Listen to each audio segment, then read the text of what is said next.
Hey everyone, and welcome to another edition of Griot's Garage YouTube Live. We're back. This time we're gonna foam. Everything foam. We're gonna have fun with foam. And if you're here with us, you do not have FOMO. If you're watching this after we are live, hopefully you also alleviate your FOMO. But we've got a ton to cover today. Yeah. Got a lot of demos. Sure, we're gonna get a lot of questions. As always, we love seeing you guys participate. So fire away in the chat, ask some great questions, and those questions will give you an opportunity to win a giveaway. And today we are giving away our Boss Foaming System Complete Kit. So that will come with everything you see there, plus PFM XL Edgeless Drying Towel. So the big Mama Jamma.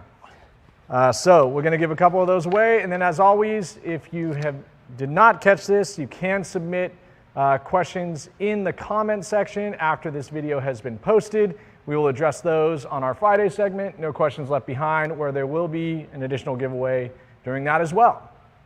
Yeah, it's one of our most popular kits, and if you don't have the Boss Foaming System already, it's a great way to have fun in your driveway and get the utility and the fun and efficiency of the foaming system. Yeah, we're gonna demonstrate it today and talk about the different purposes within that particular line and why they all are so powerful when used together and why they're so excellent with regards to consumption rate and just a great value, great time, great results from that system. Yeah, we've got a few awesome events coming up. It is spring. That's probably one of the nicest Mays we've ever had in Washington in my lifetime. Yeah, it's hot in here. It's not normally this hot, so. Yeah, it's been we're 80s, today. 90s even lately. So we are fully into show season up here on this Saturday, May 20th. That's Saturday, right? Yeah. We have Adventure Tacoma, which is everything four-wheel drive and off-road show. Even if it's not four-wheel drive, but you take it out for adventuring. Bring it on down. It's a pretty awesome show, one of my favorites of the season. I think I'm going to be there with my Land Cruiser, which will be for sale, actually. Oh my gosh. Finally, say that Stevie for 4 can't years. keep making fun of me for not selling it. Yeah, and then we've got Caffeine and Gasoline Porsche theme on June 3rd at the flagship retail store here. Hopefully that'll be great weather. Porsche event is usually popping. There will be tons of Porsche. That's probably, I mean, easily my top 3 favorite Caffeine and Gasolines of the year. Maybe even number 1. Come out, see all the amazing Porsches from the area. And if you don't have a Porsche, of course, still come. Yeah. Bring whatever you got. Next one is Shine Fest, which is our flagship sponsored show. So that's really the only show that we hold ourselves that's entirely held and sponsored and organized by Griot's Garage.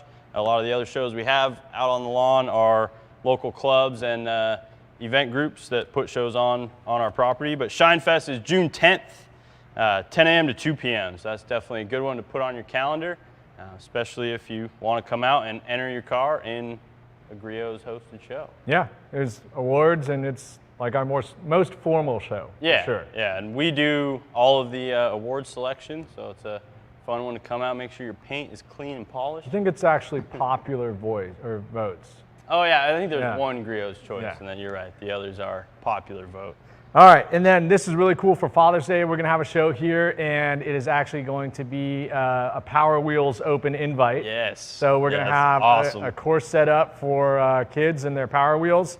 I'm sure we'll have to broaden that up to anything that is self-propelled, whether it be a bike or a pedal car or something like that, but it's going to be really fun. Definitely bringing my boys here. Yeah. I have made illegal modifications to their Power Wheels, so I presume they'll be quite quick. Get them all polished up. Yeah, I think you can, if you're a dad, you can bring your car out to that, and then if your kids have a Power Wheels or, like Nick said, a bike, a pedal car, whatever it is, detail it out and bring it out to the show and show them off together. Hot Wheels collection, very nice model car, whatever. Yeah. It's going to be a really cool event. All about the kids and dads on that one. So. I think that's our first time holding that one. Yeah, right? No, I'm pretty excited for Brand new event.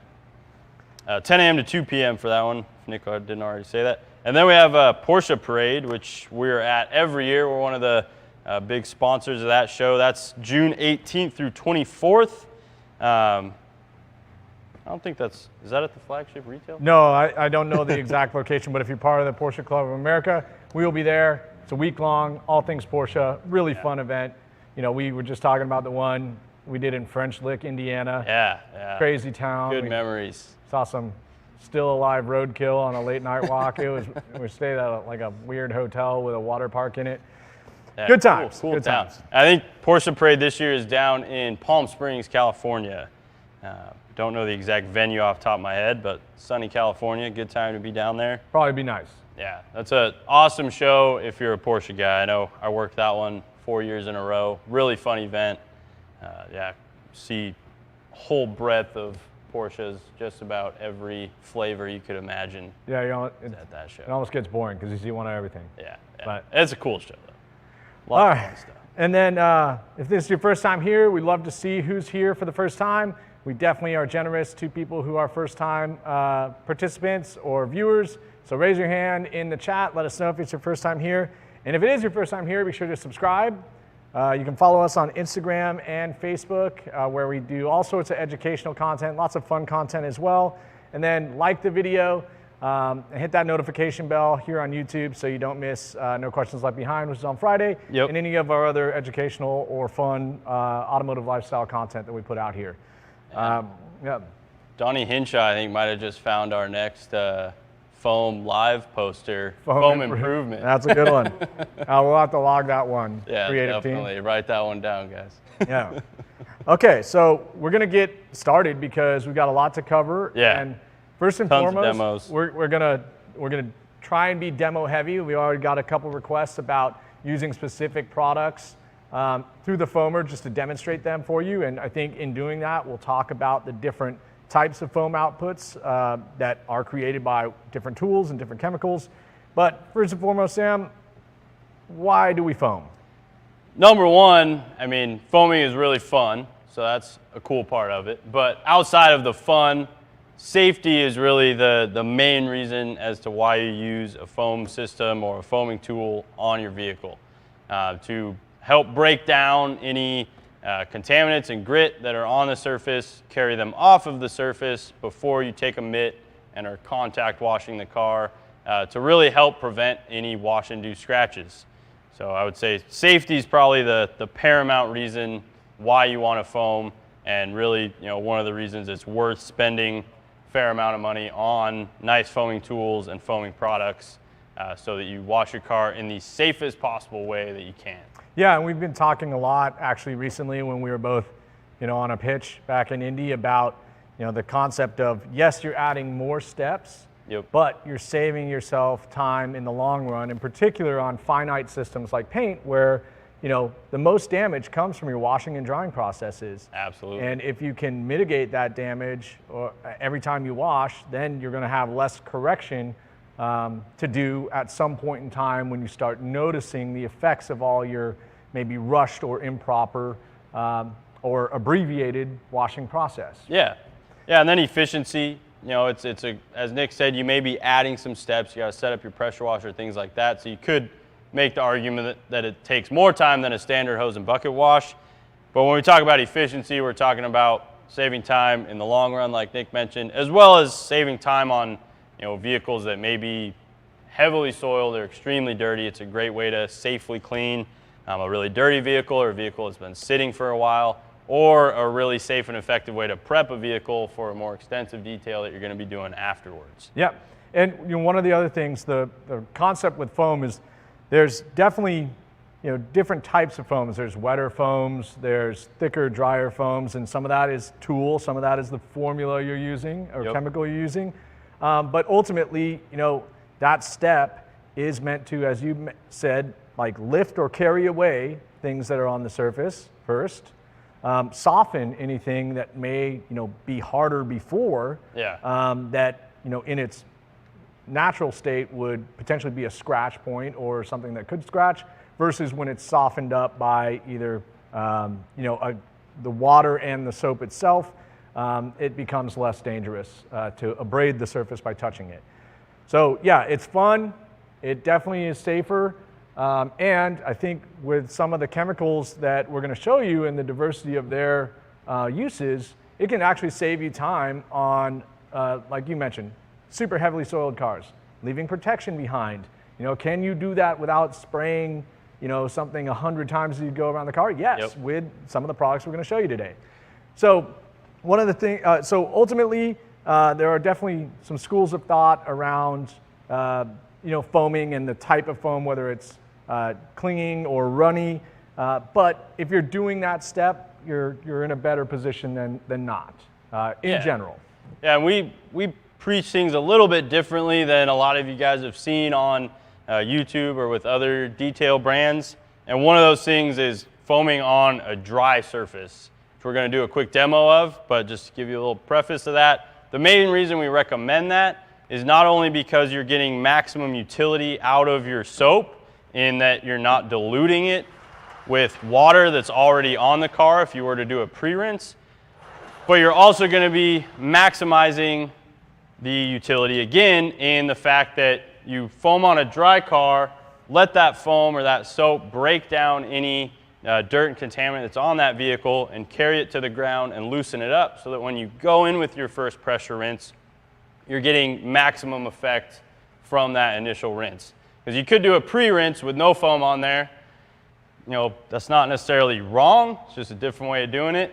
But in doing that, you're putting water on the surface that's going to dilute whatever foam or soap you spray on next. And you're also not necessarily getting the maximum amount of dirt and grit off the paint as you could if you're letting a soap that's intended to break that stuff down do so before you rinse. Yeah, and again, that definitely depends upon the chemistry in your goal. Yep. Right? Like with a pH neutral soap, you know, it could be argued that, you know, the only benefit is that foam on and it running off. But on a high alkaline soap that is on a super dirty car, you want it to hang around as long as possible because then that rinse is going to be that much more effective. Now, to your point, some people do a high pressure rinse first and then foam on, and what they suggest is they don't mind that the foam doesn't hang as long. They want it to drip off and pull everything. Fine, that's great. Hope you're using a cheap soap, right? And that it's one that you aren't really hoping has any chemical, you know, attributes that are going to help, you know, contribute to your process. So the biggest thing that we want to suggest is that however you approach it, we believe foaming on dry is the best based upon the soaps we have developed and their ability to not only hang on, but also to run off. And we have what's called a dual stage foam, right? But the biggest thing to avoid is if you high pressure rinse and then foam, really abrading at that point. We always want to rinse after your foaming step so that anything that is still in that foam, that it's loosened and grabbed, even if that's your mentality, comes off before you abrade. Yeah. So we'll show you, you know, how you could use the foamer to put soap on for that mechanical process, but it's still after a foam on, high pressure rinse, refoam. And just to repeat again, you know, one of the main reasons to use a foam setup is to make this process as safe as possible. So doing the foam on dry is going to ensure that you get as much grit and contaminant that could cause scratches or swirl marks off before you take a mitt or pad to that paint. So we'll give you a quick demo, just foaming on the dry surface, which is going to give us a longer clean time and allow for us to get all the grit off the surface as much as possible.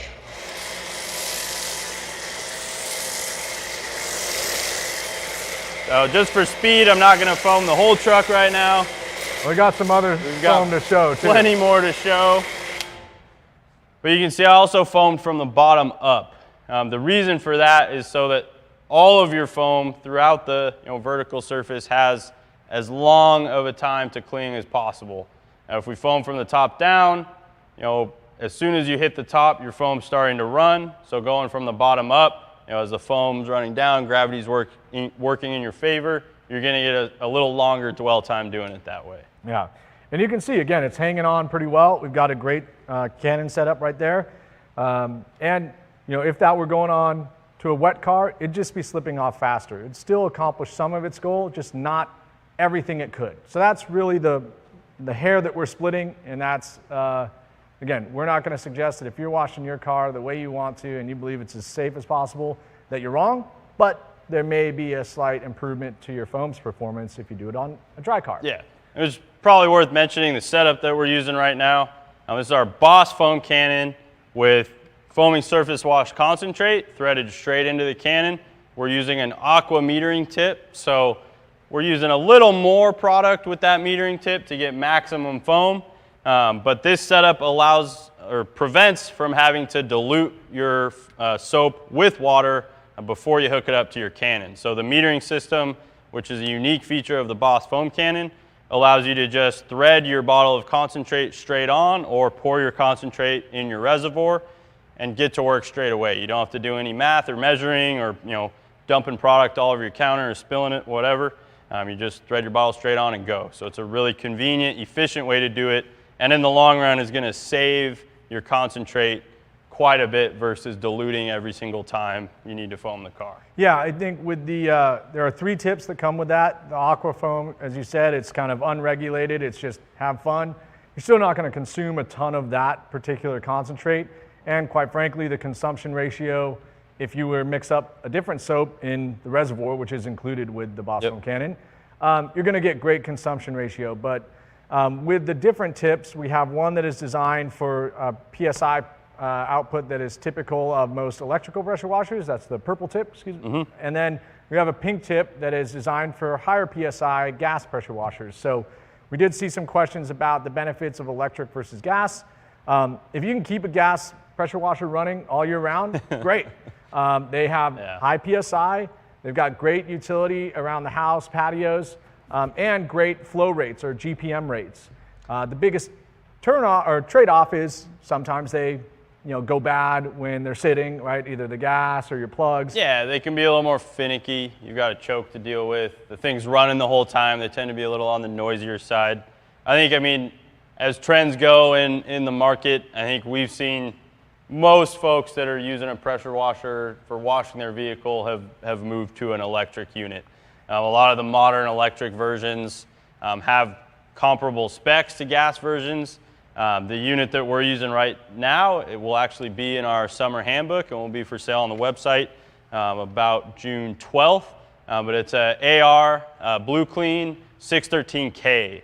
It's wall mounted, comes with or you can buy it with a really cool quick disconnect wall mount and reel system or a quick disconnect cart. So it's a really versatile setup.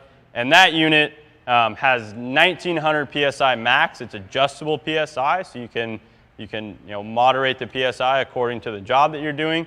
And it's a 2.2 GPM unit, I believe it is. So it's a higher GPM output, which that higher GPM just gives you faster results when it comes to rinsing a vehicle and a little more cleaning ability, a little better foam, depending on what size orifice you're using.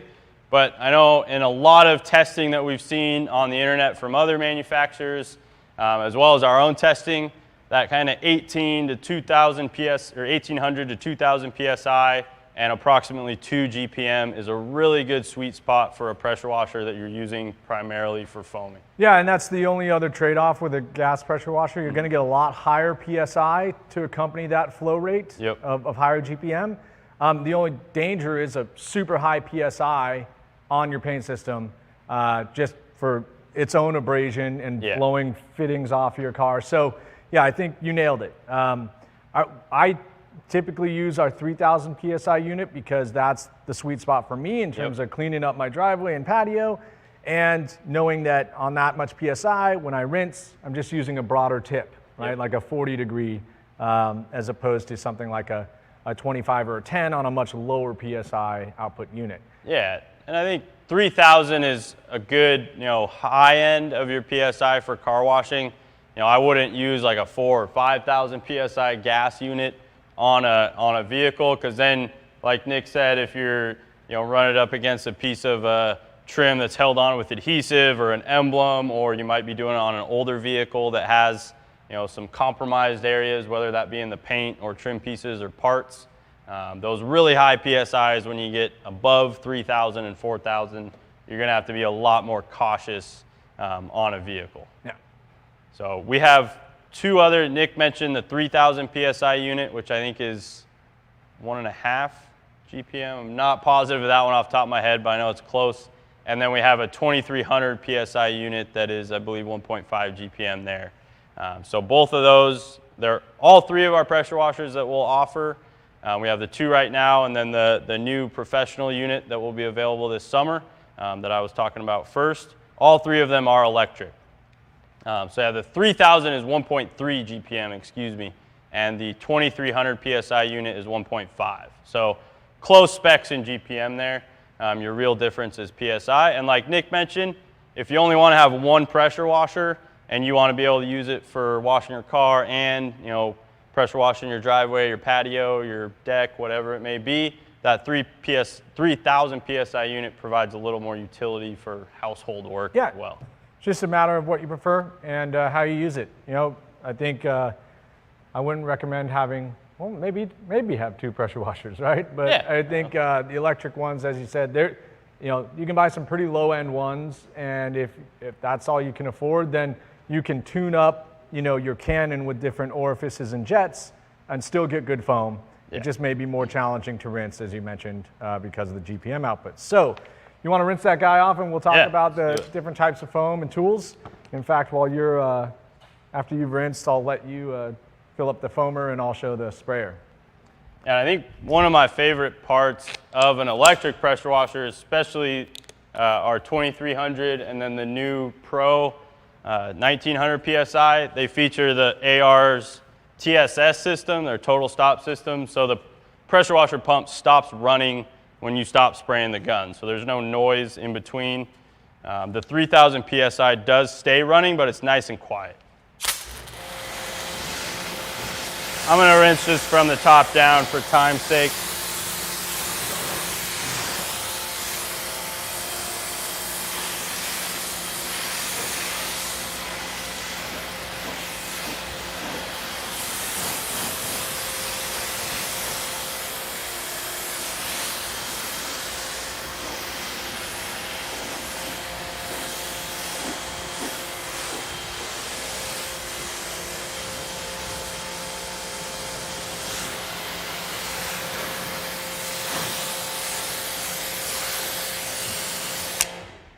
All right. We have a good question too about the difference.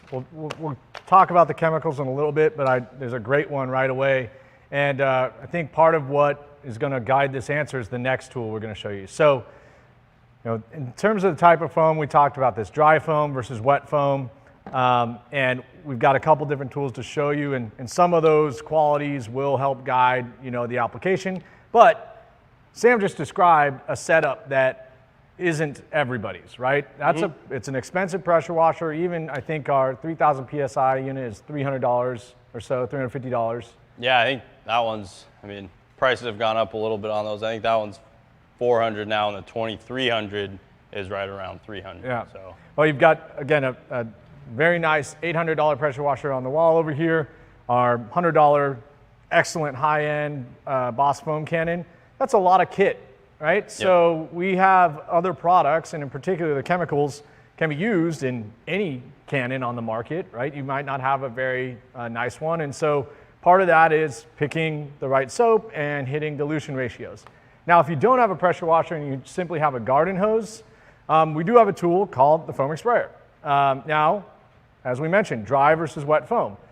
This is a $45 investment, and all you need is a garden hose and a high quality soap to pair with it to get foam and the safety of foam, but we're still doing the back end processes, but we're using the foam for the same purpose. Soften up the material on the car and use it to have more fun. Yeah, but have lubricity, all of the above. Because of the pressure that you are able to generate with a pressure washer versus a garden hose, you will see a different foam output. Once again, this is really the cost benefit of investing in this material and getting the absolute best process, or wanting to jump in to the foaming world, have fun, and still increase your safety. So we had a question about, in particular, Brilliant Finish Snow Foam and what the purpose or who the customer is for that. Now, that product is excellent through a foam Canon.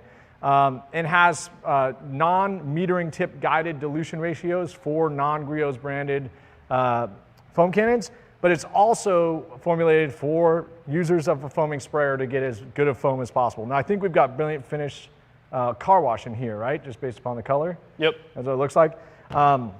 So that is going to be a non-foaming specific formulation that has the flexibility to generate foam in a Canon sprayer and then also be used in a traditional hose and bucket, whereas snow foam is specifically used for foaming tools. So who's the customer? Well, we've sold hundreds of thousands of these sprayers around the country for the past couple years, and we know there's a lot of people that have them, and we don't want them using Dawn dish soap. We want them to get as good of a foaming experience as possible out of this tool. So when we ask what is the difference between snow foam and foaming surface wash, they're both pH neutral.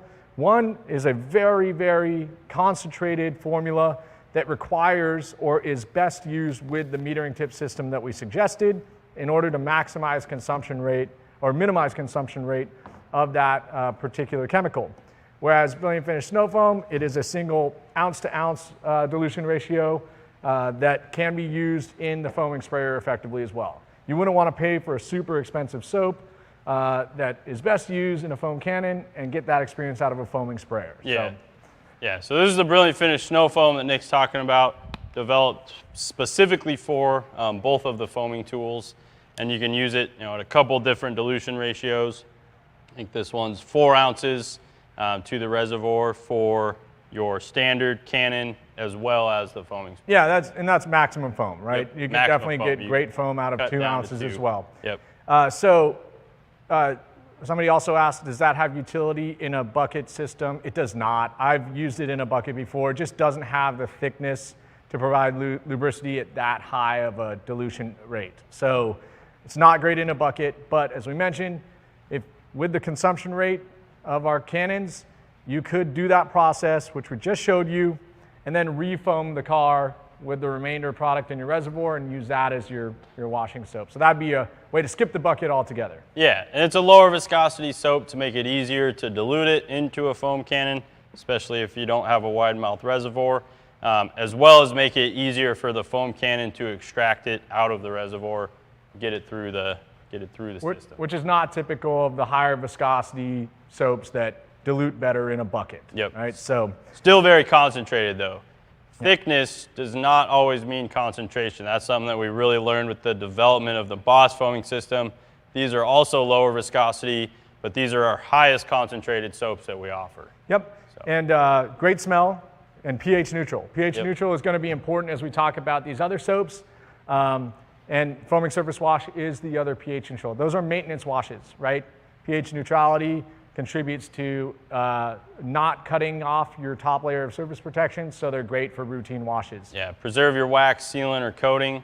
I think all three of the soaps we've talked about so far in foaming surface wash, Brilliant Finish Snow Foam, and the standard Brilliant Finish Car Wash are all pH neutral. Yep. So you're going to see foaming sprayer and compare that to, I think, just right, if you're ready to dilute that one, I'll do this half and you shoot the foaming surface wash one more time. Okay, yeah. Just so we could see the difference in terms of cling. Drop it on the towels. Yeah.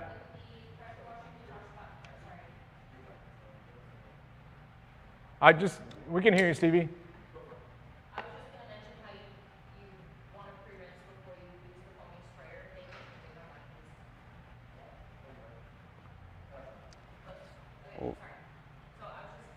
Not always.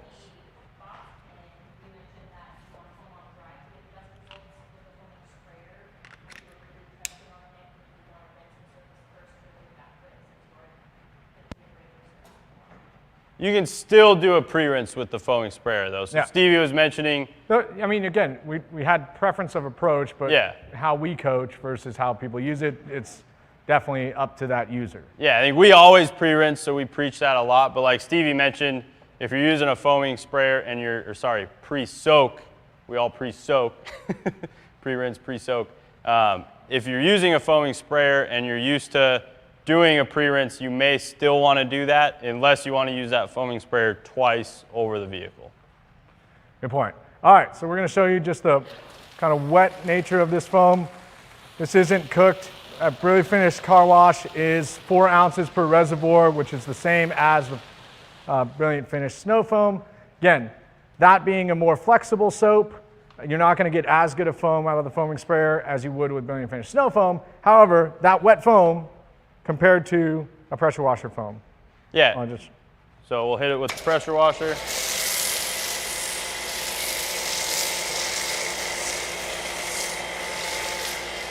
A really clear juxtaposition in foam density. You have much thicker, clingier foam from the pressure washer foam cannon than you do from the garden hose foaming sprayer. And that's the reason that Stevie mentioned if you're using a foaming sprayer, you may still want to do that pre-rinse step. Because that foam's not going to cling as long, it's not going to have the same ability to break down the grit and contaminant on the surface as the heavier foamed on dry pressure washer foam cannon foam will. Yeah, and we did touch on this earlier, right? Some people like the wetter, slippery foam because they think that, hey, it's running off faster, it's carrying the dirt off faster. That can be true. There can also be too fast. And so with even our long clinging foam over here, you can definitely see it's running down, it's doing its job, but ideally you're in a state or temperature and non-direct sunlight where you can allow it to go for as long as possible, right? 5 to 10 minutes is generally what we recommend. It's just, that's how you're maximizing your soap and your investment in the soap, okay? Yeah, and a lot of it will also depend on how dirty the vehicle is. You know, with the thicker foam, that's going to be more advantageous on a really soiled surface because it's going to help break down all that soiling more. Whereas on a cleaner vehicle, you may not need as long of a dwell time, and your foaming sprayer is going to, you know, still provide the safety and lubricity, or the enhanced safety and lubricity that you're looking for. Yep. So again, is there anything wrong with the foaming sprayer? No. In fact, if you're wanting to get into foaming at a much lower investment, it's still a great tool. Yeah. But it's not the same, for sure. And we get a lot of people that are confused by the two. Yeah. Foaming sprayer is not a foam cannon. No, and a lot of folks will see a video of a pressure washer driven foam cannon, and then they'll go buy a foaming sprayer expecting the same result. You're never going to get that same result out of a garden hose foaming sprayer simply because it's not a pressurized system. It's not as high of a PSI, so it's not agitating that soap or that concentrate nearly as much as a pressure washer foam cannon is. Yeah, you could pour the entire bottle in here, which we have actually done based upon a customer requesting us to show it, and it actually creates a worse experience and it doesn't create that much more foam. And you're going to waste a lot of soap that way. Well, and sometimes it actually has a hard time extracting the soap from the reservoir if it's a really thick soap like Brilliant Finish is. Yeah. Are you guys seeing the video? We had several comments saying that it blacked out. It blacked out Okay, cool. Everything's we had a momentary blackout, all right, guys? We're just like Will Ferrell and, what is that, old school?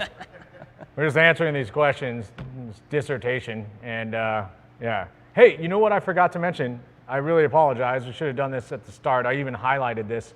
We do have an active sale going on right now that is a pretty good one. So if you go to griotsgarage.com or however you prefer to check out, but this offer is only through griotsgarage.com or calling us in the call center, use the code SMLCA and spend $60. You will get a free PFM Terry Weave drying towel, long-standing classic bearer of the dual weave PFM technology. Excellent dry towel, excellent offer. That is good through 5/18 SMLCA. And while I've got your attention, be sure to subscribe, like, and follow us on Facebook and Instagram to see more of those type of offers. And also sign up for our emails because that's the first way you find out about all these promotional offers. So hit that notification bell so you don't miss the next one, and give us all a thumbs up. Please. And based on Shine Your Light detailing and First from Puerto Rico, if we get 500 likes, Sam gets foamed. So. I think Stevie should get foamed. I think we should foam Stevie if we get to 500 likes. I'm out here doing all the work. She's just sitting behind a desk right now. So we're going to show you one other tool. It's an air tool, and I think you've got to fill that one up, right? So yeah, we'll fill that guy up. So Yeah, we've kind of few questions about air compressor driven foam. Yeah. So we've kind of covered the ideal method, which is foam cannon, pressure washer, and that's going to create a great foam. And there's many, many good soaps out there. I think where we are really proud of is the consumption rate on the Boss foam cannon concentrates And then obviously the flexibility and utility of all of our other soaps that can be used in multiple tools, give you great results and very effective, cost-effective uses. Now, we saw the cling of the pressure washer applied foam. We saw the wetness and kind of slipperiness of the foaming sprayer. Again, talked about the different price points there. And then, you know, the benefits or trade-offs of wet versus dry foam and kind of how we kind of split the market-wide perspective of you want a slippery foam versus you want a clinging foam. So hopefully we're covering a lot of questions. And we're going to show you one more extremely dry foam that is our air foamer sudsing gun, which is a pneumatic-driven tool, which is some really cool utility. Obviously, another investment that you have to make or a tool you must possess is compressed air. So definitely a pretty niche product, but at the same time, it's really cool on like engine bay cleaning, wheels and tires, undercarriage, stuff where you want extremely long cling or just a lot of sudsy material to go to work. Think about a greasy engine bay. You definitely want a lot of soap and material to lift and cut the oils and liquids that you're experiencing in those. And this thing gives you like literally shaving cream density foam. It's also great for cleaning like really nasty carpet floor mats, or in some cases really nasty carpet, depending on the vehicle and the space that you have to clean it. Obviously, you don't want to soak your carpets too much, but foam can help keep the carpet more dry and still draw nasty soiling out of a carpet surface. So air compressor hose, you have to have an air compressor to run this tool. And we had a question of if you can run a pressure washer Canon on an air compressor because looks like the same fitting. No, you cannot. Pressure washer Canon or a standard foam Canon has to be used on a pressure washer, and then vice versa. The air foamer sudsing gun has to be used on an air compressor. You can't interchange them between pressure washers and air compressors. We get a lot of questions on like what output does your air compressor need to run this tool. Essentially, it's a blowgun. So blowguns consume a lot of air, and you're going to need a pretty high CFM. We recommend at least 4 to 4.5 CFM output. That's going to be more important than PSI, is the CFM, because that's the amount of air that your compressor is pushing. Not how much it's pressurized, but yeah, 4 CFM, and you're going to take breaks with this as you use it, which we'll kind of show you. So if your compressor has to recharge to catch up, that's not the end of the world. If you want to run this thing constantly without your pressure washer kicking on, you're probably going to need, I'd say like 6 to 8 CFM and upwards of a 20-gallon plus air compressor. But you can run this on small compressors, I'd say 3 to 4 gallon, as long as you have that 4 CFM output. Won't usually run very well on like a tiny pancake compressor. Oh, this thing's like flocking a Christmas tree. I think we actually did that with this once. Yeah. But you can see, I mean, you can literally just build mountains of foam. It's, super thick, frothy, shaving cream-like foam. So pretty good coverage. So, I mean, you can cover a vehicle with it still.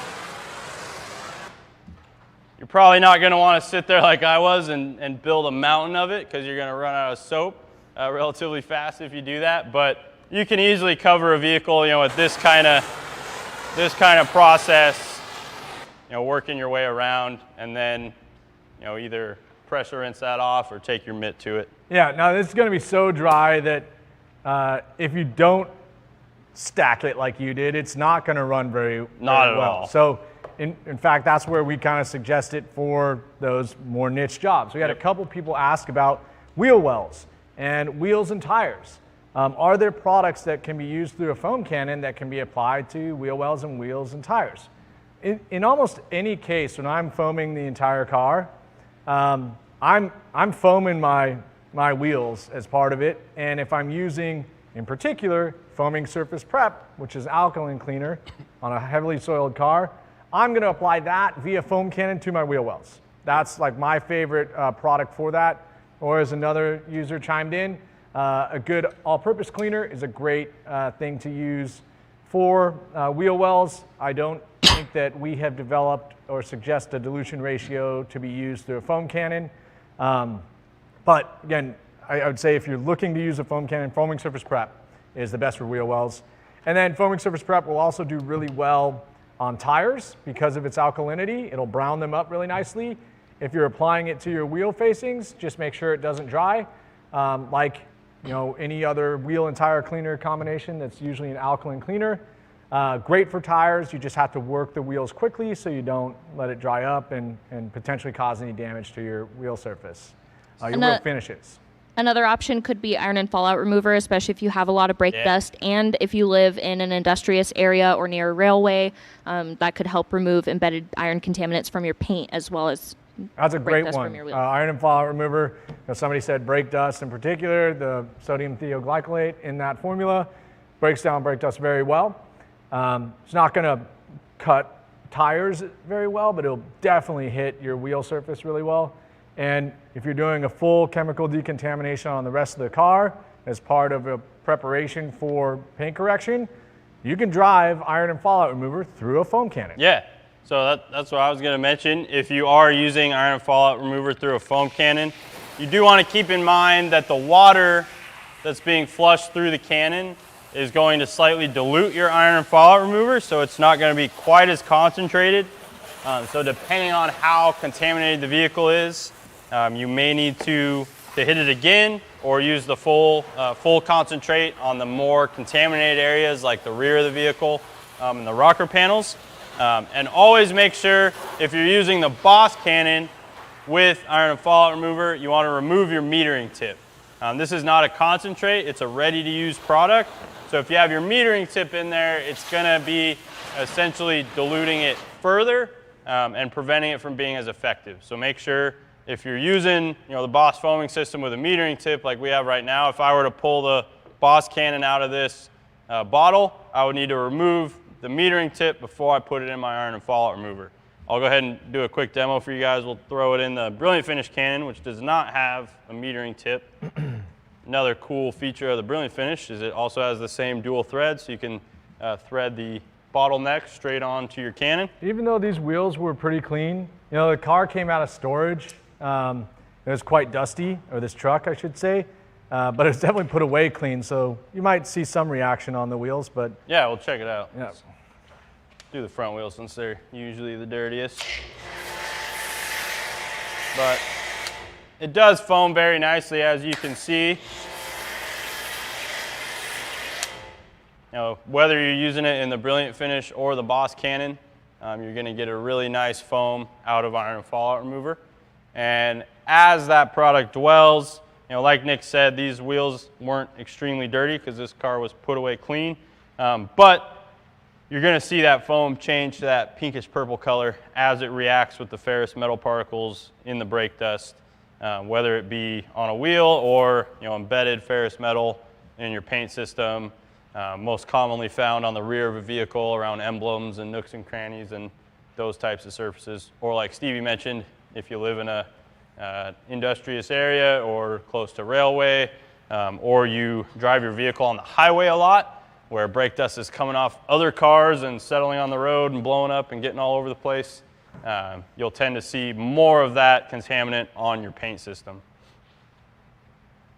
Yeah, so again, another product that can go through a foamer pretty well. And again, its probably biggest utility through a foam cannon is when you are doing that decon on an entire car. Yep, definitely. Just it makes it that much faster. But to your point, it's not going to be as strong as the spray applied because you're adding more water through the cannon and slight dilution.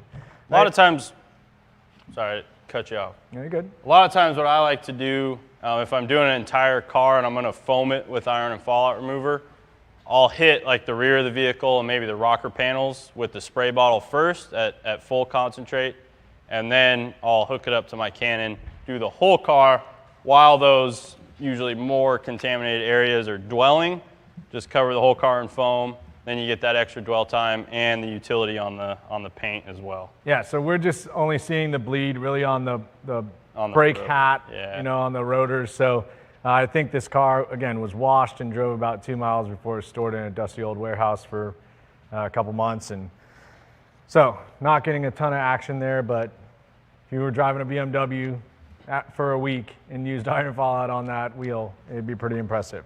So one other thing about the airfoam or suds and gun that we didn't talk about, motorcycles, UTVs. Oh, yeah. Yeah, So dirt some- bikes, ATVs. Some of those smaller format vehicles that, even a motorcycle, you might be a little more sensitive to a ton of moisture on some components. That airfoam or suds and gun, based upon its consumption rate and the fact that, you're essentially pre-diluting, is great for motorcycles. Yeah, and another thing worth mentioning of the airfoam or suds and gun is you're not flushing more water through the system because it utilizes air. So whatever concentration you have in your reservoir is going to be the same concentration that's hitting the vehicle. So for situations where you want a higher concentrated output, this can be a great tool. And that's why we mentioned it, for the vehicles that are getting really filthy, like dirt bikes, UTVs, ATVs, motorcycles, as well as heavily soiled surfaces like engine bays, wheels, tires, undercarriage, because you're going to be getting the exact dilution that you have in your reservoir to the surface. With the foam cannons and the foaming sprayer, you're flushing more water through what is getting picked up out of the reservoir, so it's diluting it more as it hits the surface. Oh, we got a little bit of bleed. Yeah, Got some healthy bleed. I don't know if we can see down on the floor there. Yeah. A little bit of purple runoff. But that's okay for a clean wheel. We'll take Not that. bad. Yeah, and if your wheels are heavily soiled, it'll look like just purple kill zone all over your driveway. Stuff gets very dark on a lot of iron, ferrous metal. So we've got some great questions coming in. Thank you guys. We've got a ton that we're gonna hopefully address as we keep working through our topics here. Some great ones. And again, those ones that are really specific that you might have that issue, it probably is an issue somebody else has. So don't be shy about it. Keep throwing those questions out. So while we're on iron and fallout remover, Joe Edgar asked a really good question about when you use iron and fallout like that, do you agitate or just spray it off? Depends on how contaminated the surface is really, but normally we do recommend agitating over the top of iron and fallout. Typically you're using iron and fallout remover after you've washed the vehicle, so you get all the dirt and contaminant off. If you don't do that, oftentimes dirt has ferrous metal particles in it, so it'll react with that and may not be attacking the embedded stuff that's more embedded into your paint. So you wash the surface first. If you're doing wheels, of course, you don't have to do that. You can hit them straight with the iron and fallout remover, but if you're doing paint, we typically recommend cleaning it first.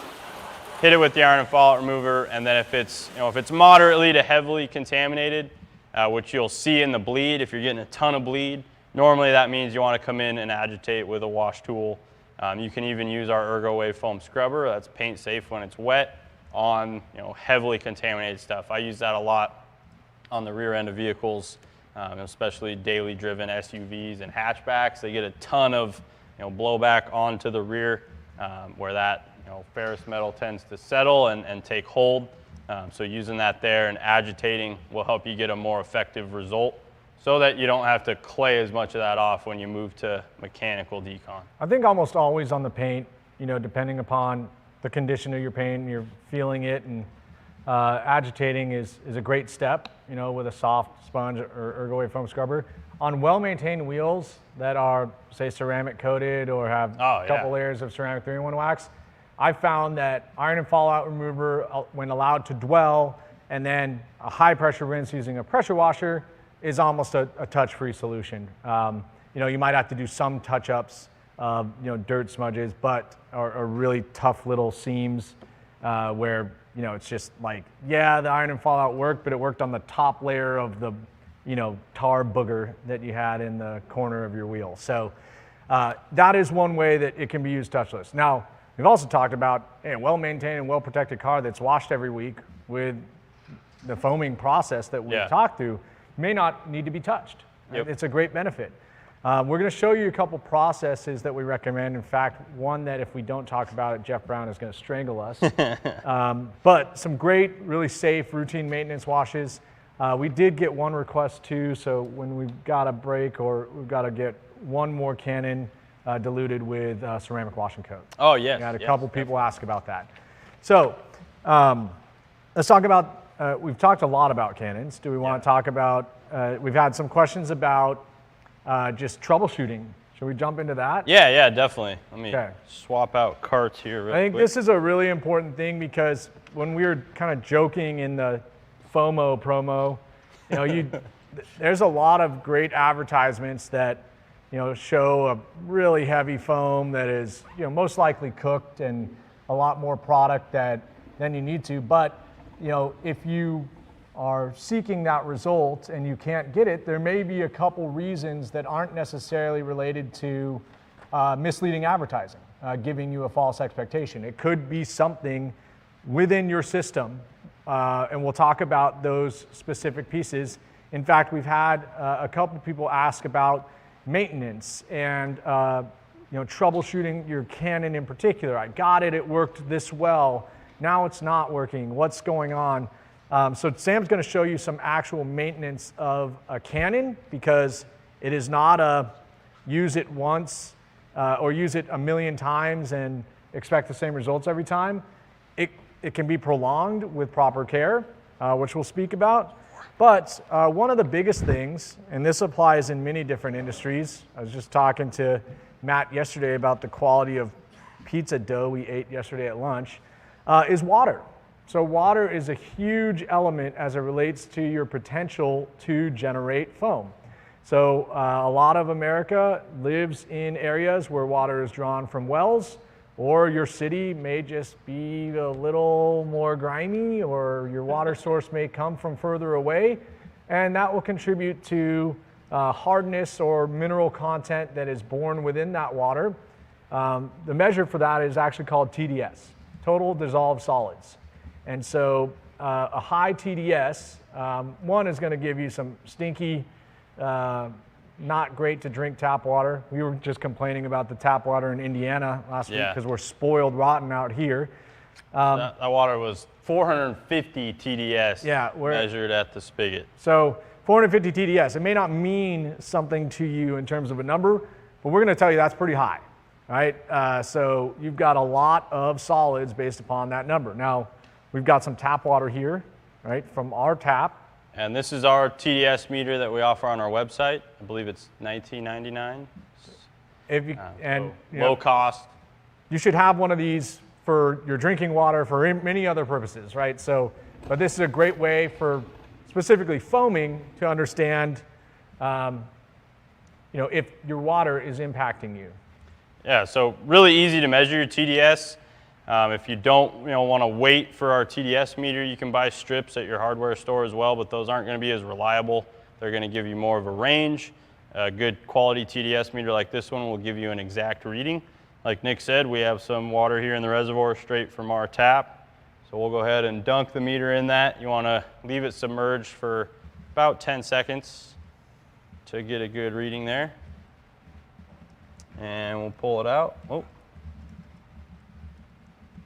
So that is some good quality water, high quality H2O, 29 parts per million. So that is very, very low for unfiltered water straight from the tap. Like we said, at our production facility in Indy, of course, the water that we use for producing our products is very clean. That's RO water. Yeah, reverse osmosis. But straight from the tap, the spigots outside the building, we were getting as high as 450 TDS. So I think let's talk about the practical result of that, right? Yeah, yeah. So when we were developing these Boss foaming concentrates, we were doing tests here in Tacoma and then not seeing the results replicated at the dilution ratios we were recommending in Indiana.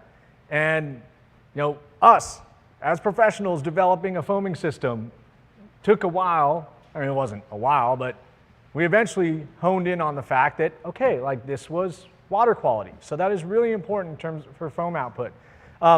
One thing, you know, if you have hard water, it's not a death sentence. There's really good ways. There's really inexpensive inline filters that are common in the RV industry that will definitely knock your TDS down. They probably won't be as strong as something like a deionization system.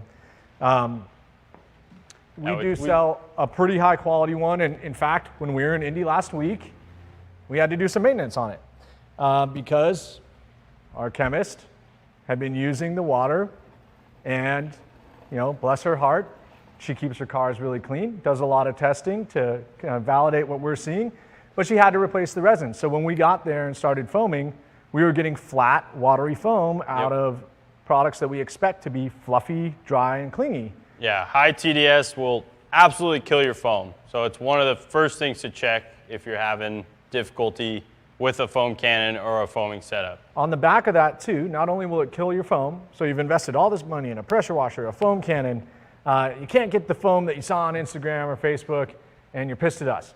Hey, we're here to help. So water is one place to start. The other downside to hard water is after you've done all that work, rinsing with it and the potential for water spots, right? Yeah. Nobody likes those.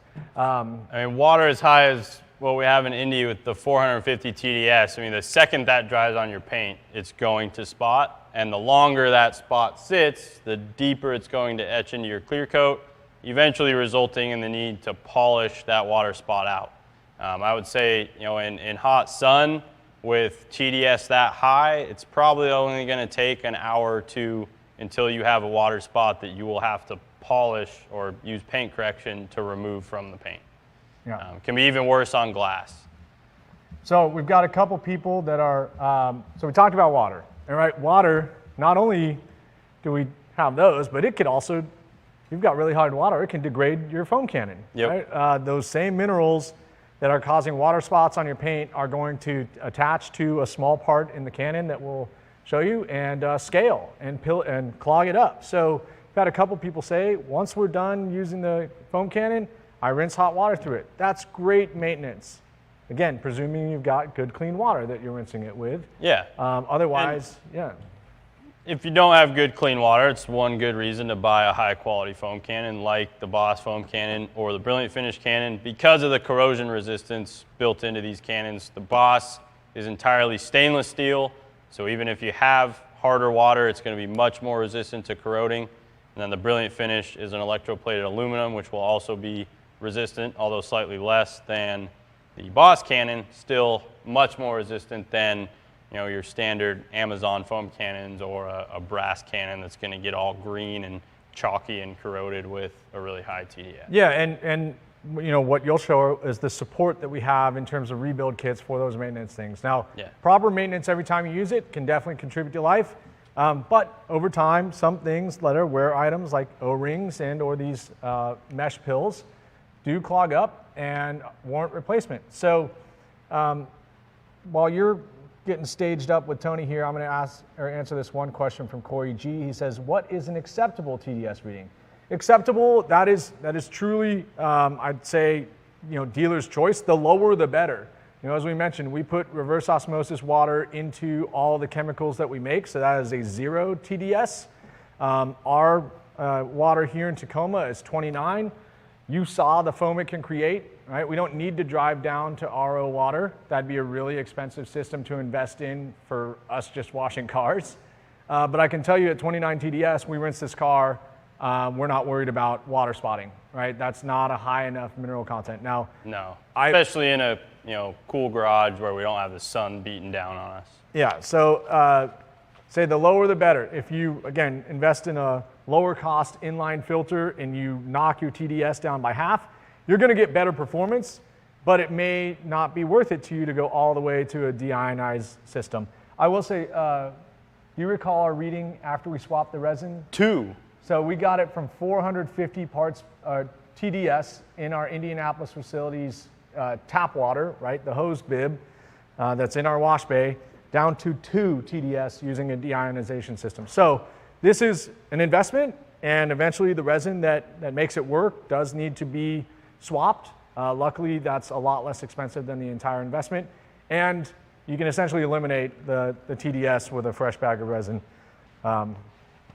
And you can turn that on and off so you don't have to use your deionized water for every process. But I swear I'm not trying to just stand in front of Nick. This is kind of bad placement here of our other camera.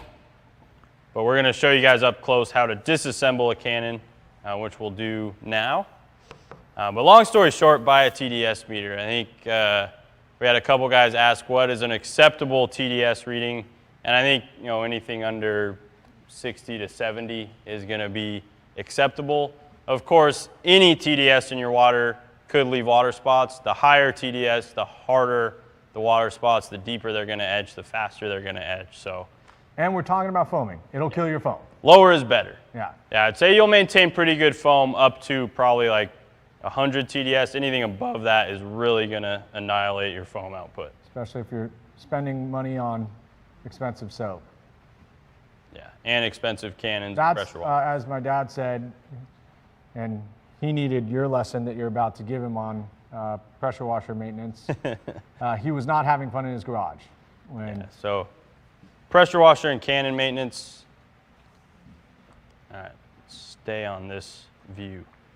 The longer you leave your Canon in your reservoir, which a lot of you guys have mentioned, the more issues you're going to have with the Canon getting clogged and reducing or eliminating your foam output altogether. So like a lot of you guys have said, and we appreciate you paying attention and taking good care of your tools. You invest money in a tool, you want it to last you a long time. So instead of just leaving your Canon indefinitely in your reservoir with soap, make sure that when you're done washing, you either pull that out and run clean water through it. You can just leave it connected to your pressure washer and simply you can always turn this off so you're not getting suction, or just run water through it. That's going to be better than nothing. You can also take it to your sink, run water directly through your coupler plug. You don't really need to do that if you're running water through there with your pressure washer when you're done. Or you can fill your reservoir up. This is going to be the best way to get it completely clean. Fill your reservoir up with clean water after you're done. Your reservoir is usually empty or close. Or if you have a second reservoir, we do sell these with a cap on our website, so you can buy a second one, fill that second one up with water. Hot water is going to be ideal, but it's not always necessary. Put that on your Canon and then run at least half of that reservoir through at the end of the process before you put the Canon away, especially if you don't wash your car very often.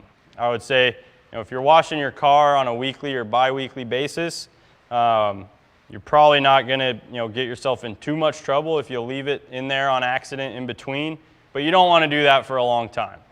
So make sure you keep that in mind, take good care of your tools, save your investment. Like Nick and I said, invest in a cheap TDS meter so you ensure your water is not corroding anything and making your life worse. But I would say the first thing to check if you're using the Boss Foam Canon, outside of the metering tips that we're going to talk about, these three little colored devices right here, outside of those tips, the disassembly for the Boss Canon and the Brilliant Finish Canon are going to be almost identical. So everything that I show you here will be the same for the Boss Canon as it is for the Brilliant Finish Foam Canon. First thing to check if you're having foam issues though, if you have a Boss Canon, check your metering tip. If you've left your metering tip in your pickup ball and you left that in concentrate for a long period of time, or you didn't rinse it out when you were done, there's a good chance that soap scum could build up inside your metering tip and prevent suction from your reservoir altogether. So the way a foam cannon is designed with this dial on top, you want to have it fully tightened, so fully tightened clockwise to have full extraction from your reservoir. If you turn it this way, that's going to turn off the suction from the reservoir and only spray clean water. But if you're not getting any foam output and you're just getting water coming out of your cannon, it could mean that you're not getting any suction from your pickup tube and the concentrate or dilution that's in your reservoir. So first spot to check is your metering tip. These have a very small orifice. They're designed that way so that it meters the soap as you're picking it up, or as the foam cannon's picking it up. So that tiny orifice can get clogged relatively easily if it's left in soap or not rinsed out after a job. So that's number one spot to check. Number two would be just to pull your dip tube off. If say you accidentally left your reservoir sitting open and a piece of I don't know, a leaf or something dropped in there and that gets sucked up through your pickup tube, it could clog your tube. You don't want a clogged tube, so make sure that is totally clear. Again, really easy to pull it off the nipple there. and rinse it out. So take it to your sink or rinse it in the hose, or you can just blow through it to make sure it's clogged. Of course, make sure the tube's not covered in soap when you blow through it. Hey Sam, I'm gonna let you take a breath really quick because we had a couple questions about somebody seeing a rusted weighted ball. Oh yeah. We did have a mistake with our first run of Brilliant Finish foam cannons where we usually have a stainless steel drop ball, and this was a vendor error where they had a chrome plated drip ball or drop ball that would rust and clog as well. So if that has happened to you, please reach out to us. Any form of customer service, whether that be preferably give us a call. We have actual real people that are employees of Griot's Garage that can take care of you very quickly.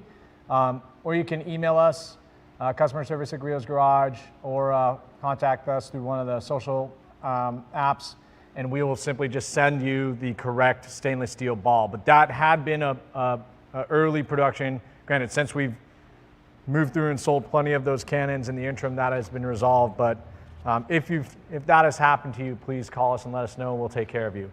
Yeah, send you a new ball, like Nick said.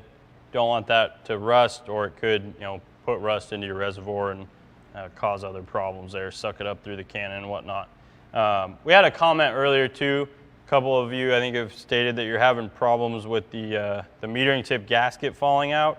It should stay in there pretty well. You can see if I press this tip in, you don't need to press it in, until it's completely flush, just until it's snug, and then I pull it out and that gasket stays in there. If that gasket is falling out, that's another thing. You can buy a rebuild kit, or we can send you a rebuild kit. It'll have a new gasket in there. As all gaskets are, they wear out eventually and they may become loose or break down. So you can simply buy a rebuild kit and use a new gasket there. But that shouldn't fall out. If it does fall out, your metering tip won't fit tightly. So if you have problems with your tip falling out a lot, check the bottom of the ball and make sure that that gasket is still intact. So we covered making sure the metering tip's not clogged and making sure the pickup tube's not clogged. Beyond that, you're going to want to start disassembling the cannon. So that's a pretty easy process. Does require a few tools. A 14mm wrench or an adjustable wrench is going to be your first tool to remove the coupler plug on the end that attaches to your quick connect on your pressure washer. So remove that coupler plug. Underneath that plug is a orifice. So the orifice is what essentially drives the pressure and begins to agitate the soap as it gets sucked up into the cannon barrel. That little tiny orifice can be removed with a flat blade screwdriver. It's really easy to take out. So you just thread it out of there, and you can either blow it out or run it underwater to make sure that it's clear. So again, that will only get clogged typically if you've picked up something or say your pressure washer's been left out and not maintained well and there's rust in there. If rust or contaminant gets blown through your pressure washer and into your coupler, it will likely get clogged at that point because of how small that orifice is. So I also speak to, so people were asking about appropriate pressure for their pressure washers. That orifice, or it's also called a jet, we actually sell in two different sizes, a 1.1 and a 1.25. The Boss comes equipped with a 1.25, whereas the Brilliant Finish foam cannon comes equipped with a 1.1. Both cannons include the opposite size, and depending on the PSI output of your pressure washer, if it's on the lower end, sub 2000, you would want to use the 1.1 orifice jet. If you're on the higher end of that PSI, you may have a better time or better foam experience with that 1.25. So another way to kind of tune your actual foam cannon to match the output of your pressure washer above and beyond just Sam's maintenance check, right? This is something that you can do right out of the box. If you guys would read the manuals that Sam writes so laboriously for you. But it's another great tip. In fact, even with my 3000 PSI pressure washer, which is needing the bigger orifice, I run the smaller one just because I'm foamy and crazy. So that's how I roll. Yeah, and like Nick said, that is an important point to look at if you're not getting good foam output, especially if you've checked a lot of these other things. The Boss cannon I think you mentioned this already, but I'll reiterate it. The Boss Canon comes stock with the 1.25. The Brilliant Finish Canon comes stock with the 1.1.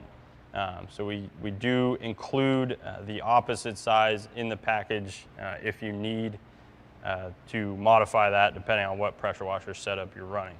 So once you have that coupler plug out and you've checked your orifice, the next step is to remove the nozzle adjustment, which will expose the barrel and allow you to take that apart. So that's easy. You just need a little pick tool or the corner of a flat blade screwdriver to poke out that pin.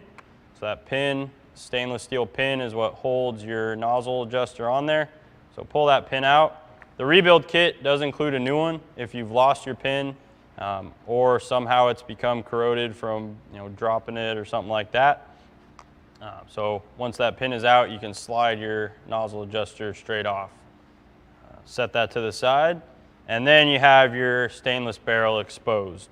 You don't want to take this plastic piece off because it is a press fit piece, and if you take it off with pliers, pressing it back on, it's normally not going to have as secure of a fit, so do not remove the plastic piece on the end that houses the fan that the nozzle adjuster can narrow or widen depending on the job you're doing.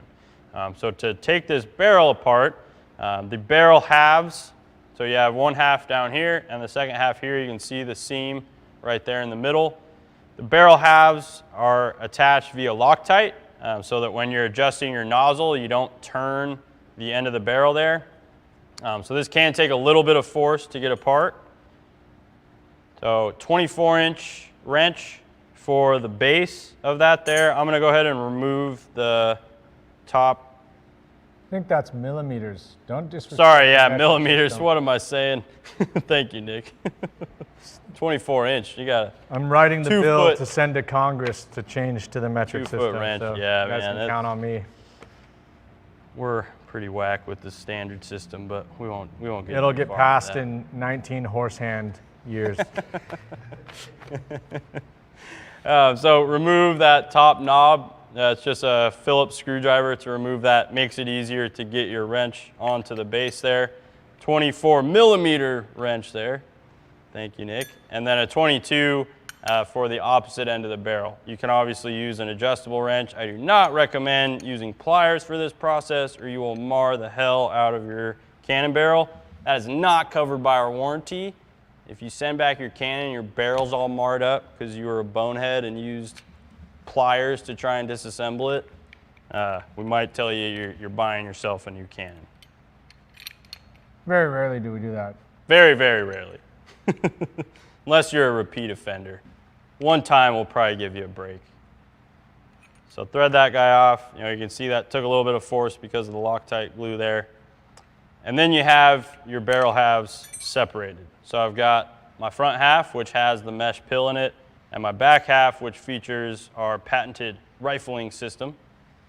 So then you have your gaskets, which those are also included. Those aren't going to affect foam output, but if you're getting leaks from your Canon, it's probably time to replace those gaskets. If you're getting water and stuff gushing out from your nozzle adjuster, it can mean it's time to replace those gaskets. Or if your nozzle is getting really loose, this back gasket may be worn because that's what provides resistance to keep that nozzle nice and snug. So now the main piece you're going to want to look at here is your stainless steel mesh pill. The rebuild kit includes 2 of them as replacements, so you have a couple for a nice long life of your foam cannon.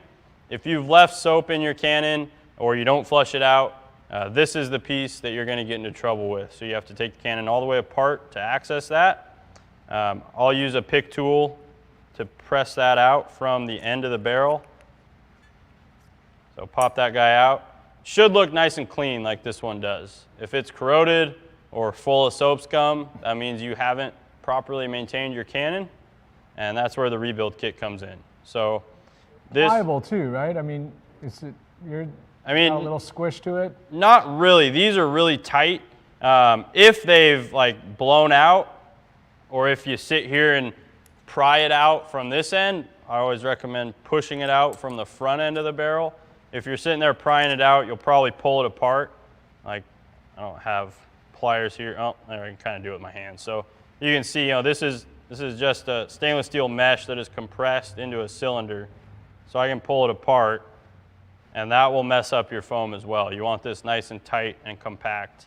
But this will get corroded and nasty if you're not taking care of your Canon. And this is the main piece that drives that high foam output. I mean, we've seen Canons come back in returns where you pull that out and they're literally calcified, hard white. Yeah, or completely brown with rust. Yeah, so definitely probably one of your main pain points that you're gonna see over time clogging. Yep.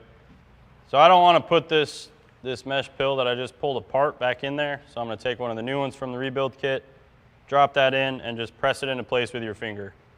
Again, you don't want to gnar that piece up, so try not to use tools to press that down in there. It's really easy to do with your finger. If you have big fingers, use your pinky. And again, when you're taking that out, instead of sitting here and trying to dig it out from the base of the nozzle, do so by pushing it out from the end. Makes it way easier to get it out. Hey, Sam, you're giving a master class. All right, I'll speed it up. I think the overarching point is made, right? You can start with your Canon if it's not water. I would say the last thing is going to be matching the right orifices and metering tips to your pressure washer output. And then finally, dilution ratio, the correct dilution ratio for the Canon. If you're using something that does not have metering tips like our product, making sure that if it says it wants 4 ounces for max foam and you only give it 2 and you have a missed expectation relative to the foam, okay, well, there's your reason. So I think those are all good troubleshooting, and you have full tutorials on YouTube of those rebuilds. Our emphasis today was to show you where to look, right? Where it could be. But if you're having problems, hopefully we've given you enough guidance. I just wanted to foam some more, okay, man? That's fine. I tend to geek out when it comes to maintenance, you guys. I think it's why you're good at your job. Deal with all these customers, like, my foam can doesn't work, my foam can doesn't work. Well, what did you do? I think you just save our customer service center like 20 hours collectively this week from that. So, you guys can just send me berating you for 15 minutes about foam cannon maintenance, and you'll probably never leave your foam cannon in the reservoir again. No, and one of the other things we talked about too, like if you don't, the beauty of this 35-ounce HDPE bottle is you can take it off and cap it. Yep. Right? If you mixed up a different soap in a reservoir and didn't use it all, don't leave your Canon in there. We also have a cap that you can screw onto it. I have one of those around here somewhere. So that you can store your pre-mixed solution and keep it separate from your Canon, which could be susceptible to that. So yeah, I think we had a question earlier on if the reservoirs are interchangeable between the Boss and the Brilliant Finish. In case you have both Canons in your garage, they are not. That might be something we modify eventually on the Boss Canon, but the Brilliant Finish Canon is a little wider mouth. So if you need those extra jars, they're pretty inexpensive on our website. Stevie's gonna toss me the caps here. Siadama asks, does hard water also negatively affect the screen in the foam can? If you missed it, the answer is yes. Those same minerals that are causing water spots, degrading your foam output, when they dry within that pill, they will start to build up over time. It probably won't happen the first time, but it'll happen sometime down the road. Yeah, and think of like your shower, when your wife drips shampoo all over the side or whatever and it sits there and dries. That same thing will happen when you leave soap in the Canon if you're not using it super frequently or not rinsing it out. So that's where those issues come from. Yeah, it's amazing when you start like cleaning up like a shampoo drip, like how many layers you have to work through to finally get it clean. I mean, sometimes you just sit there and almost chisel it off. Yeah, so I want to show some processes and talk about the chemicals really quickly. So we're going to talk categorically about some foaming chemicals and then show you a quick process. So we demonstrated a lot early on our pH neutral kind of maintenance washes, right? They would essentially be interchangeable relative to another pH neutral soap that you'd use every time so as to not diminish your surface protection, whether it be wax, sealant, or ceramics. Those are used most routinely, almost every wash. We also have a couple other options two that are infused with protection. That would be foaming polygloss and ceramic wash and coat, both of which are going to be, easy to apply via foaming tools to get widespread and leave behind protection. Now, the biggest misnomer, and that we've myth busted this many times and been very honest about the foam output of those types of products that contain a protective element and a soaping or foaming element. There's a trade-off. If you want actual protection, you're going to minimize some of that foam output. So, foaming polygloss and ceramic wash and coat are going to leave thinner foam. Now, that is fine because typically these aren't your main washing steps. They're what you're using at the end of your heavy washing while the car is still wet, much like this one, and then allowing them to dwell and rinsing them off. One of the things we'll show you is that when you foam them on and agitate them, it actually makes them even better. Yep. So they can be used as your only mechanical step, as a great 1-2 punch for maintenance wash. So we're going to show you that. I've already filled the bucket while you were giving your seminar. Nice. And just razzing you. It was a very good seminar. Okay, Sam? I know. Watch the videos. So we're going to show you wash and coat and foaming polygloss, and you'll see the foam outputs there. And then the final soap that we love foaming. I mean, you can foam with a lot of different tools, and we'll kind of give you a list of those. We showed you iron and fallout, talked about engine cleaner, is foaming surface prep. Now, this is an alkaline cleaner, which is actually the reason that we had to switch from PET to HDPE. Not only to make the bottles a little stronger for the thread in at the Canon neck, but also because of the alkalinity of this and its dislike of PET plastics. So this is essentially a strip wash of sorts. It is not one you'd want to use every time you wash. However, it is great for heavily soiled vehicles where they're so dirty that you're not worried about potentially compromising the protection underneath. You're just trying to minimize the potential damage because of how dirty it is. And you want a heavy duty chemical to do the heavy lifting before you have to touch the car. Yeah. Or if you're prepping for that more extensive detail and you Sure. want to get any wax or sealant or old protection off the paint. In fact, when we do most of our durability tests with all of our ceramic infused products, the bazooka we bring out to finally kill the things after we've washed them 15 times and haven't seen any diminishment is this. So Yep. It's great for that purpose too, Sam. Yeah, and I think, did you mention 10-to-1? I did not yet. So foaming surface prep has a lot of utility, not only in the Canon, but you can also dilute it in a spray bottle or a cordless foamer, which is another foaming tool that we haven't really talked about yet, to do a pre-treatment on really heavily soiled stuff or situations where you have more durable protection that you need to strip off.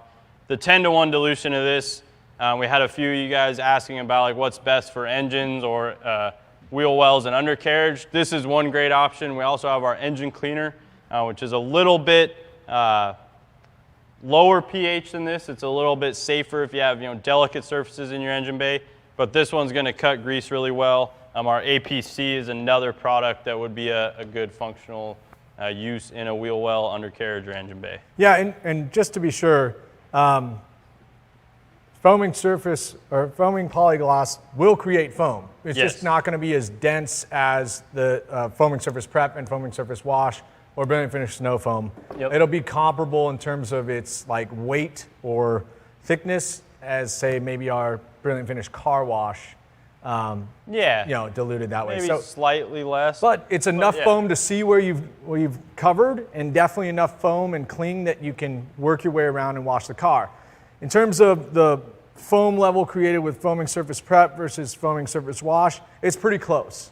But for the same reasons we were talking about dwell time and having a longer clinging foam, the purposes we described, stripping wax, really heavy soiled cars, you're going to want to allow this one to dwell as long as possible. So, and because of its alkalinity, definitely avoid high heat situations, direct sunlight, if you're trying to give it that maximum dwell time. Yeah. Shine Your Light Detailing said it. Wash and Coat is super underrated.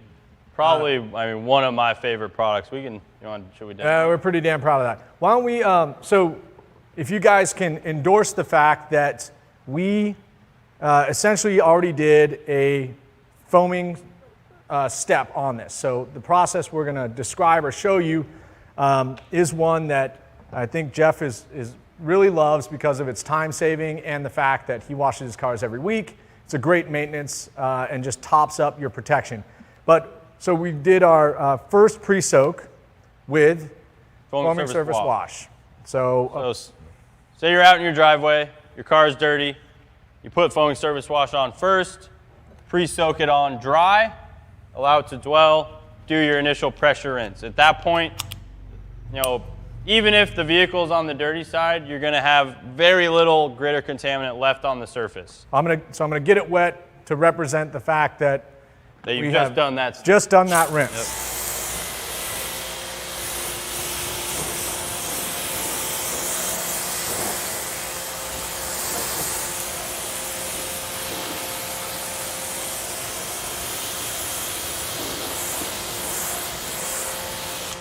So, we have yet to touch the car from a mechanical perspective, right? With a wash tool and any kind of agitation.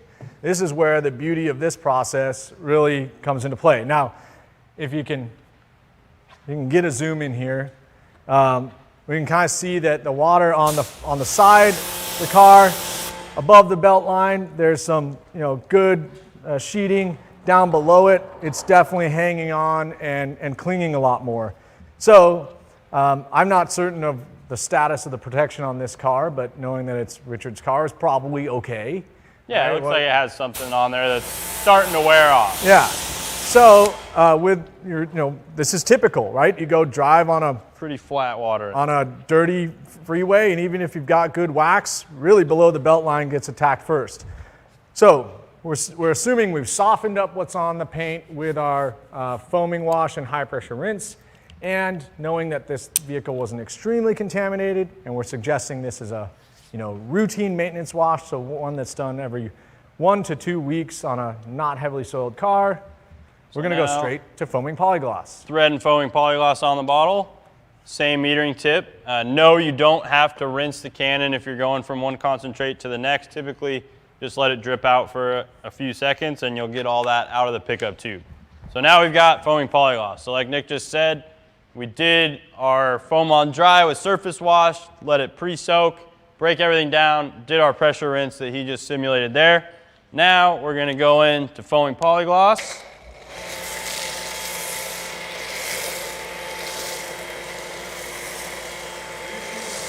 Wash and coat? Oh, yep. Or we'll do the back one. I can't hear you. We're not communicating well today. We'll do the fender. It doesn't have too much on it. Okay. So with foaming polygloss, we recommend 1 to 3 minutes of dwell time. And one of the coolest things that happens with foaming polygloss in that dwell. Fab mentioned it. The jellyfish. Yep, looks like zebra. You get all the stripes running down. So yeah, we call it the jellyfish effect because they look like little jellyfishes all over your paint. Which are the polymers within that formula reacting, bonding to the paint. Yep. And I think we showed you guys when we were kind of deconstructing the faux ceramic wash category that's a pH neutral wash that has no ceramic protection in it. When you foam or apply those two cars and you don't see that effect, you know there's no reactive ingredient in that formula. And it's what we knew when we hit gold with ceramic wash and coat, that we were different from that category. And yeah, so you're starting to see it in some of the kind of drippier areas. Yeah. There on the peaks. back door is a good example. But really, the 1 to 3 minute dwell time is recommended if you're simply going to rinse this off, which is a great use if you've already mechanically washed the car. But what we're going to show you is actually this kind of time-saving step where, in fact, we're using the lubrication provided by foaming polygloss and those previous steps to create not only enough lubrication to wash the car safely, but also will help bond those polymers even better. So for just incrementally more durability in between washes. So Same process top to bottom, and you'll feel it super slick. It's a great feeling to know that you've got something that has great lubrication. So this is a really quick, effective way, you know, kind of And we just have a bucket of clean water here, so we're not we don't have any soap in it. We're just counting on the Polygloss being our lubricant and/or soap, and it's a pretty cool way to use that foamer to get around the car. And you know, we're doing half the car at a time right now. You can probably, if you're in the right conditions, you know, get around an entire car, but I'd say try and manage your workspace and know how fast you can work, because you don't want it to dry up prematurely. That defeats the purpose. Yeah, I mean, one good thing about Polygloss is if it does start to dry, it's going to be a little more forgiving than wash and coat. Definitely. In that, you know, as long as you re-wet it, it's going to come back off. Wash and coat, if it starts to dry, which you can use wash and coat in this exact same manner. I think we're going to show it too. Somebody wanted to see it through a Canon. But if it starts to dry on the surface, it will leave spots, and that's because of that durable ceramic protection that's in there. It's just one of the consequences of putting those two products together. So with wash and coat, we really recommend only washing half of the vehicle at a time. If I'm doing it on outside on a warm day, like I think it's about 82 degrees outside today, even if I'm in the shade, if I were outside doing this right now, I'd probably do like a fender and a door, foam it on, let it sit for a minute, agitate it, or quickly rinse it off. That way you're not risking having to, you know, deal with residue or spots when you're done. So that's done its thing. We agitate it, which Nick mentioned earlier, that's really going to enhance the bond than if you were to just rinse it off right after foaming it on. So at this point, again, top down rinse. And now you can see that water is not standing on the paint at all. So much more hydrophobic than it was before we started.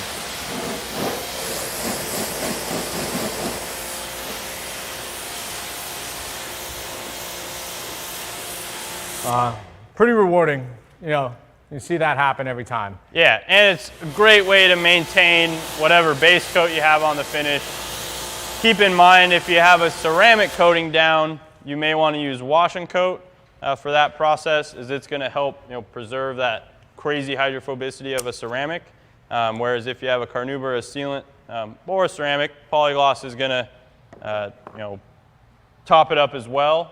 But whatever you're putting on top, you know, your water behavior is going to take on the characteristics of the product that you've put on top. So if your Polygloss is slightly less hydrophobic than the coating underneath it, you may see, you know, that change a little bit as you put Polygloss on. But still safe. All these products are safe to use on ceramic coated vehicles.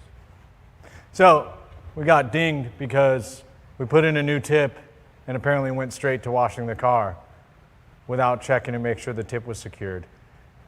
Did you launch the tip? Nope. Oh. And that's why I'm saying we are trained professionals. We've made that mistake so many times that... you think this is Bush League? Yeah. Actually, Richard launched a tip into his neighbor's yard and lost it this weekend. And we've all done it. It's good advice, but you know, for us, and for me in particular, I generally, we'll have to check the tape to see if I actually checked it, but I'm pretty self-conscious about, you know, checking to make sure that the quick connect has totally engaged. So that's Polygloss. That's a really great method. And in fact, that's really the same concept or method I would suggest if you're planning on using ceramic wash and coat.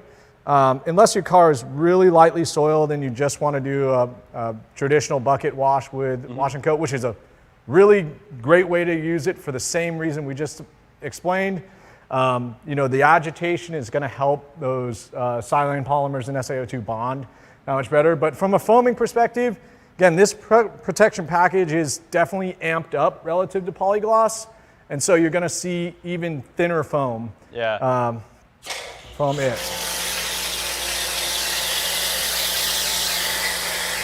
So it's pretty runny foam. It's clearly there, but that is kind of what we were speaking to, the trade-off. And I actually saw recently, you know, high foaming ceramic soap advertised by one of our major competitors, And all I could do is laugh because we struggled for a ton of time to try and get that balance. And really, when we were testing all those other ceramic washes, we could essentially tell how little protection there was contained in the formula based upon how well they foamed. Yeah, I mean the polymers, the silanes, the ceramic additives kill foam.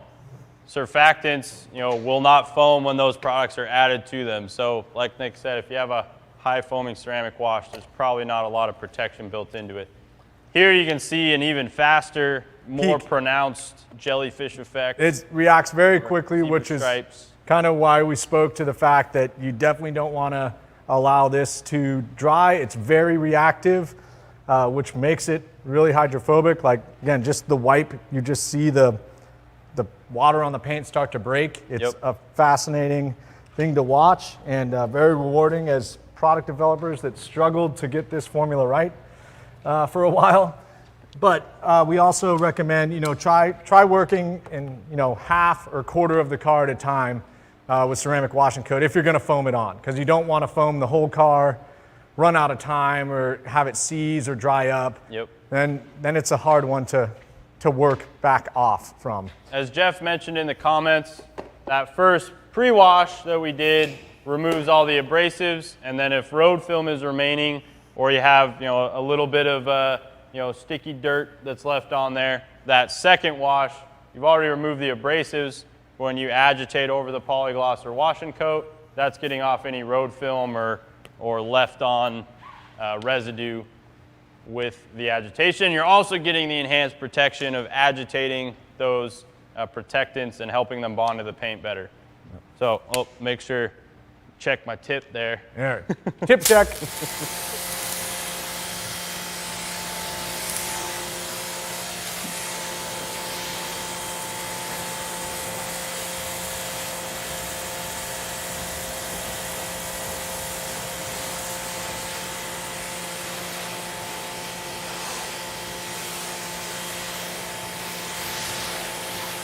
All right. Well, I love that product. Yeah, it's just, cool thing about wash and coat too, cool kind of nerdy tech about it is it will actually has a hydrolysis process where the water will react with it and make it more hydrophobic as it's exposed to water. So you'll actually see, it's one thing we noticed towards the latter end of our development, we'd rinse it off and then we'd walk away and come back and hit it again, and you're like, man, it looks way better now. That's because the water is reacting and helping it to bond and creating a more hydrophobic effect. So, which again speaks to why doing portions of the car may actually be beneficial. Yep. Before going to dry it. So, yeah, that was again to show you the differences. We had, shaving cream out of the pneumatic gun. We had, wetter, more slippery foam out of the foaming sprayer, which again, when we go back to the main concept of foaming, safety, fun, improved process, less wash-induced scratches, all benefits of foam. So wet foam, dry foam, shaving cream foam, and then foam that is essentially, cut with protective elements that, still produces foam, yeah, but, if you're getting, foaming surface wash or building finish snow foam that looks like that, then we talked about your water, troubleshooting your equipment. But yeah, those thin ceramic and or polymer infused foams that are great for expediency. I mean, think about RVs and tall stuff. Like Polygloss is a lifesaver. Not only that, you are waxing, putting polymer protection on, plastic, glass, bumpers, things you normally wouldn't wax. Huge value. Maybe. That is a great benefit to that. So, I think alkaline foams or strip foams, pH neutral foams, and routine maintenance foams, and then those protection infused foams. Yep. It's kind of your 3 different tiers, and really gives you an all-inclusive way to maintain a vehicle where you don't really have to follow up with products that you're spraying on dry. Of course you can if you want to use a rinse aid to add more to that, or a drying aid. But using those foam on protectants is definitely one of my favorite ways. mainly for the function that you mentioned, Nick, the fact that you're getting it on absolutely everything that it touches. So I know even with trucks like the one we have here, this one doesn't have a bed liner in it, but it's a great way to protect surfaces like that you literally can't really put anything else on. So yeah, tons of utility in all of the foaming products that we just showed you. Scott Dayhoff says, I noticed when I put ceramic 3-in-1 on the car that when I hand wash it, it kills the suds. Is this normal? Killing it sounds weird versus pushing them, maybe? Yeah, but that's what I was going to say. If you have a well protected car and you've got a soapy wash tool that you then kind of go over a certain area and you see kind of it be pushed or break off of that, that will kill suds. But I mean, I guess I'm not ever bringing like a mountain of suds with me on my wash tool, but a soapy water solution starts to get pushed and get separated. Yeah, and just like you said, if you are taking a mountain of suds to a vehicle that has ceramic on it, they're just going to run off faster. They're going to dissipate faster. You're not going to get that like sudsy cling from a hand wash that you would normally get with an unprotected or contaminated car where the suds are going to stay in place. So that's a tricky one, but hopefully that's what you're talking about there. I know we've had a few questions. Kev H mentioned it again. You know, we're doing this stuff in a garage where it's climate controlled and we don't have the sun beating down on us. All this stuff works just as well as you've seen it here. The only thing that you have to worry about doing it outside on a warm day, if you're in the sun, ideally wait, either get out in the morning when the sun is low and you have shade, or wait till the evening when the sun is low again and your shade is back. If you have to wash in the direct sun, you're just going to have to move really fast. Yeah, and do smaller parts of the car, and it will limit the dwell time. Yep. So you're going to have to, just watch that the foam doesn't dry on you prematurely. I mean, yeah, and buy a deionizer and save yourself trouble of risking water spots. Yeah, I mean, when we're in here, we've washed cars at lunch and come back out at 3 and they're still wet. Yeah. We don't typically do that, but I mean, that's the environment that we're in, so we can definitely have 5 to 10 minutes of dwell on those washes easily. Yeah, and even if the product dries, it's not being baked in by the sun. Yeah. But it's really just, if you're out in the sun, you're going to have to move quickly. And that's regardless of the products you're using. Because anything, when you have hot sun heating up the surface and heating up the product, as you put it onto the surface, you're just going to have to move faster. So, or grab a buddy or one of your kids and have them re-wet it as you're going around so stuff's not drying.